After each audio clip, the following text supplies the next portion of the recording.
Gift का लालच देना 15 साल तालिब इल्म को जो है वो महंगा पड़ गया है और उसके बाद ज्यादती का निशाना बनाया जाता है। एक बार नहीं कई दफ़ा। एक सूट के लालच ने ज़िंदगी तबाह कर दी इसकी। ऐसा ही है, मैं कहती हूँ कि मैं आपको क्या बताऊँ, हम गरीब हैं, हम पैसा नहीं लगा सकते। उनके पास पैसा है, वो पैसा दे के वो हमें पास से गुजर जाते हैं, कहते हैं कि आप क्या कर सकते हैं हमारा। अब जब हमारी छुड़ाई होगी फिर देखना इसके बाद हम क्या करेंगे। इसका यानी कि बुखार दर्द कोई हाल नहीं था उसका। फिर हमने जब देखा तो हमारी चीखें ही निकल आई। हमने कहा कि क्या हो गया ये हमारे साथ। डॉक्टर ने हमारे साथ कोई कोऑपरेट नहीं किया। उसने हमें धक्के मार के बाहर निकाल दिया कि निकल जो मेरे कमरे से बाहर, कोई मेडिकल नहीं होना, सुबह आके बात करना। अल्लाह पाक आपके लिए आसानी पैदा करे सर। नाज़रीन, ये शख्स जो है इनकी गुर्बत का मजाक नहीं उड़ाया जा रहा, बल्कि ये एक तमाचा है मुआशरे के ऊपर। जो केस है CCD के हवाले किया जाए, वही इससे बेहतर फैसला करेगी। ये पुलिस वालों का कोई काम नहीं है। सलाम पाकिस्तान, मैं हूं आपका होस्ट मोहम्मद अशर और आप लोग देख रहे हैं सोशल पाकिस्तान। एक नई कहानी के साथ आपका मेज़बान हाजिर खिदमत है। गिफ्ट का लालच देना 15 साल तालिब इल्म को जो है वो महंगा पड़ गया है और एक ऐसा दरिंदा फिरौन शख्स जो बाकायदा लालच नहीं देता, अगवा करता है और उसके बाद ज़्यादती का निशाना बनाया जाता है। एक बार नहीं कई दफ़ा। और उसके बाद ये हालत होती है कि डर के मारे उसको बाहर फेंक के खुद राह फरार इख्तियार कर लेता है। ये दरिंदा जो है इस वक्त कानूनी गिरफ्त में है, मगर इसके जो करिंदे हैं आज भी आज़ाद घूमते दिखाई दे रहे हैं और वो ये कहते हैं कि अगर हमारे ख़िलाफ़ कोई भी आपने कार्रवाई की या फिर हमारे ख़िलाफ़ कोई भी बयानबाजी की तो हम आपको जान से मार देंगे। ये तमाम तर तफसीलात बोलने वाला और कोई नहीं, एक ऐसा शख्स है जो नौसरबाज भी है, फ्रॉडिया भी है और उसके साथ साथ गलत हरकतों सकनात करने वाला, ये खुलेआम फिरने वाला और धमकियां देने वाला शख्स है। आइए चलते हैं। ये मेरे साथ इस वक्त वो फैमिली मौजूद है जो इस वक्त जहनी अजियत से गुजर रही है, इंतहाई डिस्टर्ब है, क्योंकि इनकी बच्ची को जो है वो रात के अंधेरे में रात की तरीके में अगवा किया जाता है। किस कदर कुर्ब से गुजरते हैं और जब पता चलता है इनको तो ये सानिया सुनने के बाद इनका क्या आलम और क्या कैफियत रहती है, तफसीलात जानने की कोशिश करते हैं। सबसे पहले बात करते हैं उनकी वालदा से कि ये मामला किस तरह इनको पता चला। अस्सलाम वालेकुम माँ जी। सबसे पहले तो इंतहाई अफसोस भी है और दुख भी है कि ये मामला क्या होता है। ये घर से वो स्कूल की चीज़ें लेने गई है तो उधर से ना ये घर, मैंने 15-20 मिनट बाद बाहर निकली हूँ, मैंने देखा ये बच्ची है ही नहीं है। ये मेरी इजाज़त के बगैर कहीं जाती भी नहीं है।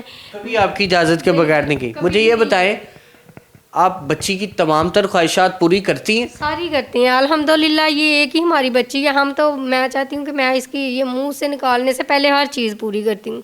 मुझे ये नहीं समझ लगती कि ये बस एक सूट के लालच ने ज़िंदगी तबाह कर दी इसकी।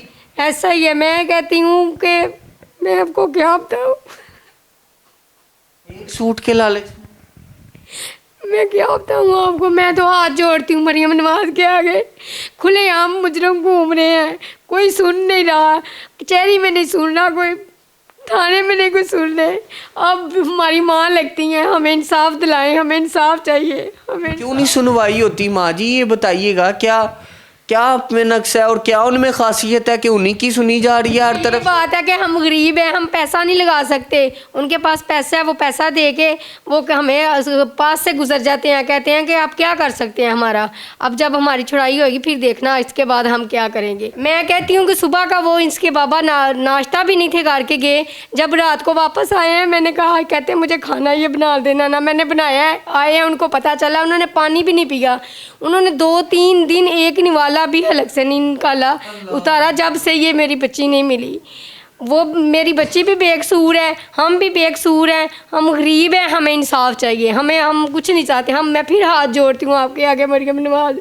आप कहती हैं मैं सबकी माँ हूँ। ये जो दरिंदा है, ये क्या लगता है ये दरिंदा आपकी गुर्बत का मजाक उड़ाता रहा या गुर्बत का फ़ायदा उठा गया? गुर्बत का फ़ायदा उठा गया, क्योंकि हम तो उसे जानते नहीं हैं कौन है कौन नहीं है।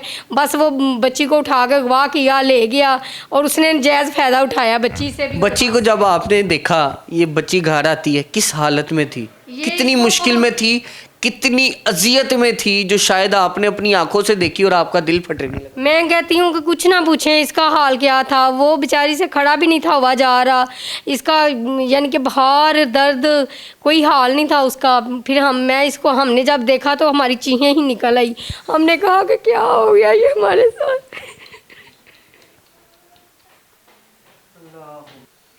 बेकसूर बच्चियों के साथ। आपकी बच्ची भी इसी अजियत से गुजरी? उसका तो बुखार बीपी जो है वो ही नहीं काम पूरा हो रहा, बुखार है वो नहीं उतर रहा उस दिन का, और बीपी है वो भी बिल्कुल लो रहता है। उसका भी यही हाल है, दर्द है तो वो जा नहीं रहा पेट का। अब मेडिकल आएगा फिर पता चलेगा क्या है क्या नहीं। माँ जी मुझे ये बताएं, डॉक्टर के पास लेके गए इसको, अद्वियात चीजें, डॉक्टर क्या कहता है कि कितनी ने भी कोई कोऑपरेट नहीं किया। डॉक्टर ने बदतमीजी कर रहे हैं। कल 3 बजे से हम हॉस्पिटल गए, नवाज शरीफ हॉस्पिटल, रात 8-12 बजे तक कोई मेडिकल नहीं हुआ। डॉक्टर ने हमारे साथ कोई कोऑपरेट नहीं किया। उसने हमें धक्के मार के बाहर निकाल दिया कि निकल जो मेरे कमरे से बाहर, कोई मेडिकल नहीं होना, सुबह आके बात करना। ये बताइएगा कि आपको पता चलता है इस सारी दास्तान के बाद बच्ची ने और चीज़ें भी आपको बताई है? नहीं, और उससे पूछने की हिम्मत ही नहीं रही मुझे भी पता, मैं भी लड़का हूँ। उसने जैसे इसकी वालदा ने मुझे बताया ना इसके साथ ये हुआ, मैंने तो क्या कहूँ मैं आपको, अब तो मुझे समझ में नहीं लगी। सारी आधी लाहौर मुझे जानता है, मैं मुलाजम हूँ सरकारी। मैं जब दफ्तर जाऊँगा लोग मुझसे पूछेंगे, ज़ाहिर बात है मीडिया में चल रही है, लोग देख रहे हैं मुझे, सब लड़का मुझे जानता है, वो पूछेगा यार क्या बात है, मैं क्या बताऊँगा उसे। तो मेरी मरियम नवाज साहब से, शहबाज शरीफ साहब से और DPO साहब से गुजारिश है, तो लिहाजा मेहरबानी करे। ऊपर वो कचहरियों के ऊपर मुझे कहते हैं यार तुम्हारे पास तो कहवे पीने के 10 रुपये का यार कहवा है, कहते मेरे पास वो पैसे नहीं है कहवे पीने के। आप ये फिक्र ना करें, खुदा ताला की ज़ात जो है ना, आप अल्लाह पाक आपके लिए आसानी पैदा करे सर।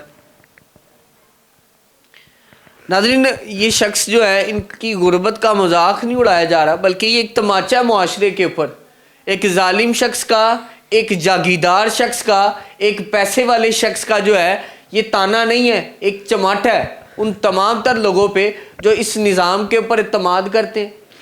मैं खुद भी इस निज़ाम का हामी हूँ, लेकिन नाज़रीन सामाइन मैं ये अपील करता हूँ इस निज़ाम के उन तमाम रखवालों से, वो तमाम आला अफसरान से, कि ये बाप नहीं है।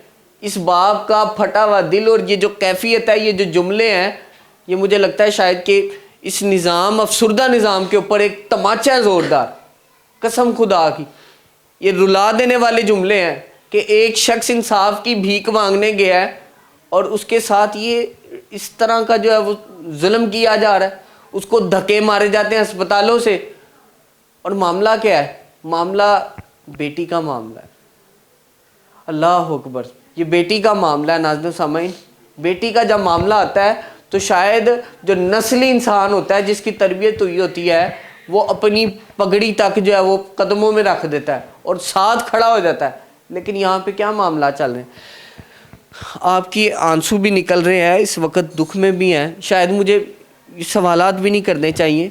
चाहते क्या आप? मैं इंसाफ चाहता हूँ। किस किस्म का मेरा इंसाफ? जो केस है CCD के हवाले किया जाए, वो ही इससे बेहतर फैसला करेगी। ये पुलिस वालों का कोई काम नहीं है।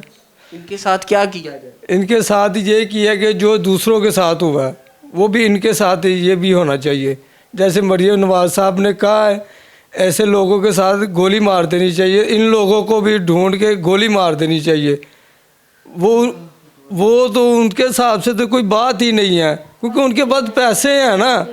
वो मेरे सामने मैं देख रहा हूँ उनको, वो नाच रहे हैं, गा रहे हैं, कोई फिक्र ही नहीं है उनको। उनको पता है हमने कोई वकील को पैसे दे दिए, हमारा केस मजबूत हो गया। कभी भी पैसों वालों की जीत नहीं। आप फिक्र ना करें, अल्लाह पाक जो है हमेशा गैबी मदद करता है इस तरह के मामलात के अंदर। माँ जी, ये मामला तो हो गया, सीसीडी से इंसाफ चाहते हैं, खुदा करे कि सुहेल जफर चट्टा साहब जो है उन तक आपकी आवाज़ पहुंचे और फौरी एक्शन हो जाए। ये तो मामला तो हो जाएंगे, लेकिन ये जो बच्ची है इसकी ज़िंदगी आगे मुस्तकबिल क्या देख रही है? मैं कहती हूँ मैं क्या, हम सोचते हैं कि क्या करें, कैसे चलेगा ये आगे से। अभी तो उसकी कोई एज ही नहीं है, आगे वो पढ़ रही थी, अब मैं उसको स्कूल कैसे छोड़ने जाऊंगी? अगर बच्ची ज़ाहिरी बात है ज़हनी दबाव का शिकार है, इसको किस तरह आहिस्ता आहिस्ता ठीक कर सकती हैं या किस तरह ये बेहतरी की तरफ जा सकती? मुझे तो कुछ समझ ही नहीं आ रही, क्योंकि वो है भी एक ही बहन है, कोई और दूसरी बहन हो तो बंदा आपस में बैठता है, बातें करता है, कुछ ऐसी बातें होता है बंदा माँ के साथ नहीं भी शेयर कर सकता। मैं तो खुद इसी बात से उस दिन की परेशान। कि कुछ दोस्ती है इससे? बहुत कम, ये मेरे से बहुत कम बात करती है ना, शायद ये समझती है कि ये मेरी माँ है, इसलिए बंदा माँ से कोई बात नहीं भी कर सकता। मैं खुद भी ऐसे कभी कभी झिझक महसूस करके इसके साथ कोई ऐसी बात नहीं करती। रिश्ते नाते ये सारे मामला ज़िंदगी के हैं, कितना मुश्किल देखते हैं? बहुत बहुत ज़्यादा। इस तरह के दरिंदों का क्या अंजाम होना चाहिए? एक हवा की बेटी नहीं है, इस तरह के दरिंदे और पता नहीं कितनी हवा की बेटियों के साथ फ्रॉड करके, नौसरबाजी करके उनके साथ जो है वो खेलते हैं। और सारी सबको सज़ा मिलनी चाहिए। बार बार हम हाथ जोड़ रहे हैं, बार बार हम हाथ जोड़ रहे हैं, इंसाफ चाहिए, हमें इंसाफ चाहिए, हमें इंसाफ दिलाएं, हमको इंसाफ मिलना चाहिए। बेटा मुझे ये बताओ, अभी कोई दबदबा, कोई रोब, कोई खौफ, किसी किस्म की कोई धमकी है? ये सारी चीज़ें बता चुकी हो मामा को? सारी बता दी चीज़ें। वीडियोस वगैरह तो नहीं है उनकी? उन्होंने वीडियो बनाई है, वीडियोस बना? हाँ वीडियो भी बनाई है उन्होंने। अब वो मुकर रहे हैं, हमने नहीं बनाई। पहले थाने में कह रहे थे हमने वीडियो बनाई है। ये आपको कह रहे? हाँ, थाने वाले को, सब इंस्पेक्टर जो हमारा इन्वेस्टिगेशन अफसर है उसको उन्होंने वीडियो भी मेरे ख्याल से दिखाई है। उन्होंने बताया भाई इन्होंने इनकी वीडियो भी बनाई है, तस्वीरें भी खींची है। अब वो कह रहे हैं हमारे पास कोई वीडियो नहीं है। ये साथ बैठ के वीडियोस बनी है या क्या है मामला? ये हमें नहीं पता, तब हम बेहोश। ये बेहोश थी ना, इनके मुंह पे यहाँ स्प्रे मारी गई या इनको चूरन खिलाया गया। किस कैफियत की वीडियोस है? बरहना हालत की वीडियो? हाँ, ज्यादती करने की वीडियो बनाई है उन्होंने। ये बनाते रहे? हाँ, बनाते रहे हैं। जब इन्होंने भागने की कोशिश, जब इनको होश आई है ना, इन्होंने कपड़े वगैरह डाले हैं, फिर इन्होंने भागने की कोशिश की है। बाहर से ताला लगा हुआ था, गड़ी शो होटल है वो। सर मुझे ये बता दीजिएगा कि इस सारे मामलात के बाद, देखने के बाद, इंसाफ पे उम्मीद आपकी वाबस्ता है? अल्लाह पाक आपको इंसाफ देगा? अल्लाह पाक के सिर्फ उम्मीद है मुझे। और रब की लाठी बेआवाज़ है। हाँ, उसकी लाठी बेआवाज़ है। तो मैं मरियम नवाज से बार बार अपील कर रहा हूँ, तो मेहरबानी करे मुझ पे। इन बच्चियों का पता लेने के लिए कोई हुकूमती नुमाइंदा अब तक आया? कोई बंदा नहीं आया। कोई भी नहीं आया, कोई नहीं आया, कोई भी नहीं आया ना। हिना परवेज़ भट्ट साहिबा जो है वो मैं उनसे दरख्वास्त करूंगा कि खुदारा इनके घर का एक दफ़ा चक्कर लगाया जाए। और मरियम नवाज साहिबा से बार बार उम्मीदें वाबस्ता किए बैठे हैं और ये समझते हैं कि शायद वो हकीकी माँ है जो इस रियासत को, बल्कि पंजाब के तमाम तर इंतज़ामी उमूर को ऐसे संभाले हुए हैं जिसमें सिर्फ बेहतरियाँ देख सकता है। और एक शख्स जिसके साथ इतना बड़ा क़यामत खेज़ सानहा गुजर जाए, वो सिर्फ़ और सिर्फ बेहतरी के अलावा कुछ नहीं देख सकता, क्योंकि इतना बड़ा गम देखने के बाद बाकी कुछ नहीं रह जाता। मरियम नवाज साहिबा से उम्मीदें वाबस्ता किए, सिर्फ एक ही अपील करते हैं कि इस तरह के दरिंदों को जो बाकायदा ज़्यादती करते हैं, ब्लैक मेलिंग का निशाना बनाते हैं और बरहना वीडियोस लेकर बाकायदा इनके ऊपर ये ताने तशने किए जाते हैं कि अगर आपने कोई कदम उठाया तो इन वीडियोस को वायरल कर दिया जाएगा। इन तमाम तर मामलात के बाद नाज़रीन सामईन मैं ये अपील करता हूँ कि इन तीनों को अपनी कानूनी गिरफ्त में लेकर कानून जो है वो सख्त कार्रवाई करे, जिस तरह सीसीडी पहले बाकायदा कार्रवाई करती रही है और पूरे पंजाब के लोग जो हैं वो उनको सराहते और सलाम करते जो है वो दिखाई देते हैं। मैं उनसे दरख्वास्त करूंगा सुहेल जफर चट्टा साहब बाकायदा इस पे नोटिस लें और इनके केस को जो है वो बाखूबी कैफिर किरदार और आखिरी अंजाम तक पहुंचाया जाए। मुझे आज के प्रोग्राम से दीजिए इजाज़त, मुलाकात करूंगा अगले प्रोग्राम में। अल्लाह ने के बाद।